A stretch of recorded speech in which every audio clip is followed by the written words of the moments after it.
আসসালামু আলাইকুম, স্বাগতম জানাচ্ছি সাদিয়া সুলতানাস কুকিং ওয়ার্ল্ড চ্যানেলে।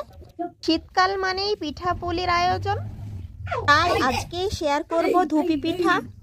পিঠা তৈরির জন্য প্রথমে নিয়েছি শুকনো চালের গুঁড়ো, তারপর একটা বাটিতে নিয়েছি পুরানো নারকেল, চিনি, স্বাদমতো লবণ। এখন পানি দিয়ে দিচ্ছি, হাত দিয়ে নেড়ে মিশিয়ে নিচ্ছি যেন চিনিটা গলে যায়। তারপর গামলাতে নেওয়া শুকনো চালের গুঁড়োর মধ্যে নারকেল চিনি মিশানো মিশ্রণটা অল্প অল্প করে দিয়ে মেখে নিতে হবে। মিশ্রণটা একবারে সব দেওয়া যাবে না, কয়েকবার মিলিয়ে দিতে হবে। আটা যে পরিমাণে আমি নিয়েছি সেই আন্দাজ করে মিশ্রণটা আমি তৈরি করে নিয়েছি। খেয়াল রাখতে হবে যেন কম অথবা বেশি না হয়ে যায়। ভিডিও দেখে বুঝতে পারছেন ধুপির জন্য আটা কতটা ঝরঝরে করে তৈরি করতে হবে। ধুপি তৈরির জন্য আটা একদম রেডি। এখন ধুপি তৈরির জন্য বাটিতে আটা নিয়েছি, হাত দিয়ে আলতোভাবে চেপে চেপে দিতে হবে।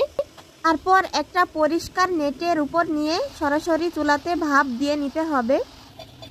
2-3 মিনিট ভাপ দিয়ে নিলেই চলবে, এর বেশি ভাপ দেওয়ার কোনো প্রয়োজন নেই।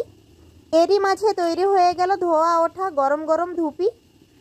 অনেকেই ধুপির মাঝখানে খেজুরের গুড় দিয়ে থাকে, গুড় দিলে বেশি ভালো লাগবে। আমার কাছে ছিল না তাই দিইনি। এমনিতেও খেতে খারাপ লাগবে না। যদি আমার আজকের ধুপি তৈরির ভিডিওটা ভালো লাগে প্লিজ ভিডিওতে একটা লাইক দিয়ে দিবেন।